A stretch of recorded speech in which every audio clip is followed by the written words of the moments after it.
What's up, YouTube? This is Too Raw for TV. All right, so the first game from yesterday was game 2 of the second round series, which features the defending champion Boston Celtics and the New York Knicks. Now, I believe the Celtics are the second seed.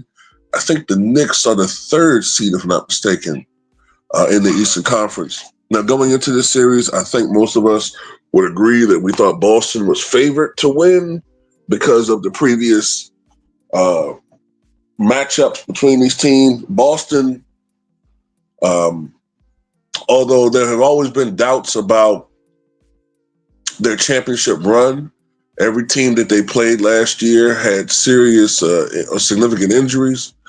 You can make the argument, though, that every championship team has benefited from injuries or something to that effect since the NBA's began on various degrees.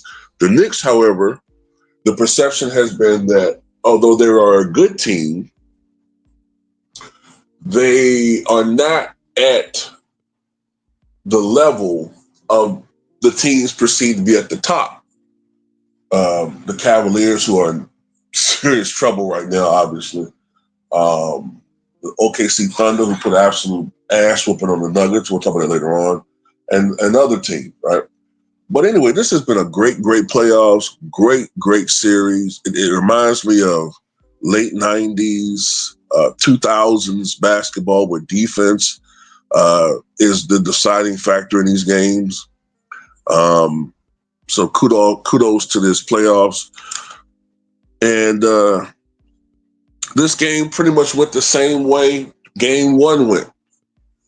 And Mikal Bridges, despite the fact that he only shot 6 of 18, was big in the fourth quarter. I think he scored all 14 of his points in the fourth quarter. So despite him only shooting 6 of 18 and 2 of 8 from three-point range, he was big when it counted.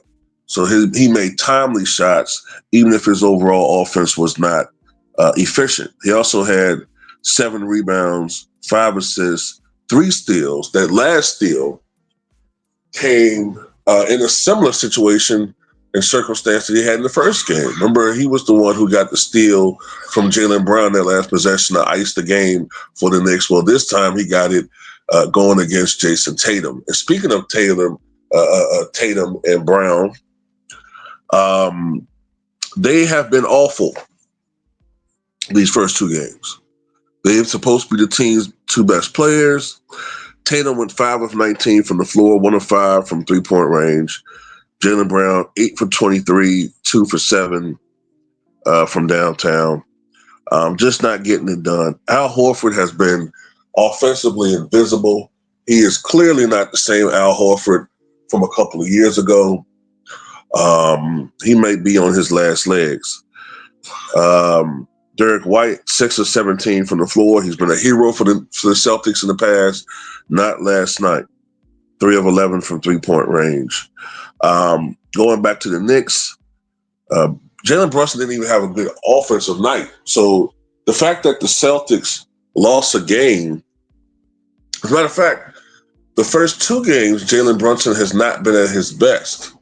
I don't know his numbers offhand, top of my head, but he hasn't had, as far as his combined shooting the first 2 games, but in this game, only 17 points. And I think he's only was 6 of 19, I believe, from the floor, 2 of 9 from three-point range. He did have 7 assists. Karl-Anthony Towns, 21 points, 17 rebounds, 9 of 16 from the floor, 3 of 3 at the line. Josh Hart, 23 points, 6 rebounds. And as a team, the Knicks shot 43% from the floor and just 29% from three, but that was good enough considering that the Boston Celtics shot just, I believe, 38% from the floor. I think that's the number I saw. And just 36% from the floor, 36% from the floor and just 25% from three. Matter of fact, in their first two games, Boston is just 25 of 100 from three-point range. 25 of 100. That's not going to do it. Now, the scene now shifts to New York. This is the thing. Boston, to me, is capable of winning at New York. The most important game of this series obviously going to be game 3. If Boston can steal that game, even though I still think the Knicks would probably win the series, it would still be a series. If New York comes into Madison Square Garden and beat that ass again, this series obviously is over.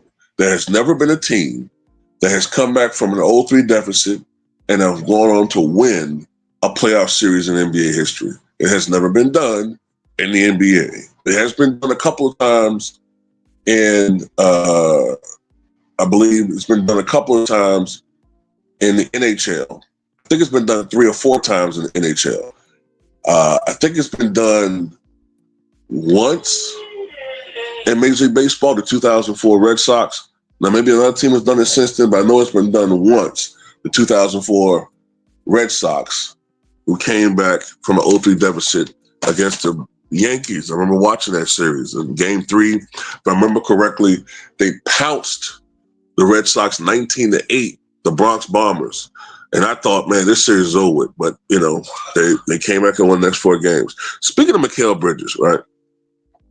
He played 43 minutes in yesterday's game, 51 minutes in game 1. This guy is truly an Iron Man. He's played in 556 consecutive games in his NBA career. He has not missed a game since he was in high school, okay? I think he was drafted back in 2018, I think it was. I'm just going to name a list of all-time Iron Men in the history of the NBA. Number 1, you have A.C. Green, who played in an NBA record 1,192 contests. Number 2, Randy Smith, former Buffalo Braves great, played in 906 consecutive games. Number 3, Johnny Red Kerr, great NBA player from the 50s and 60s. You may remember him, my generation, of course, remember him as a color commentator with the Chicago Bulls in the 80s and 90s and 2000s until he passed away back in 2009, I believe it was. I remember he passed away the same day as the great Norman Van Leer. Anyway, he played in 844 consecutive games. Michael Cage, 736 consecutive games. Dolph Schayes, 706 consecutive games. Bill Laimbeer, asshole, 685 consecutive games.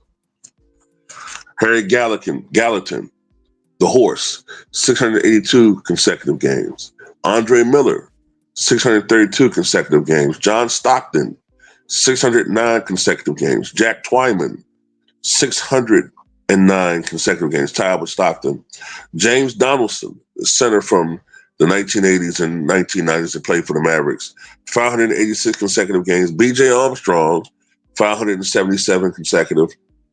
Terry Tyler, 574 consecutive games, and now Bridges. So, yeah, truly an Iron Man. And salute to the New York Knicks, and Boston's in serious trouble. And that's pretty much all I got to say, man. Tell me what you guys think.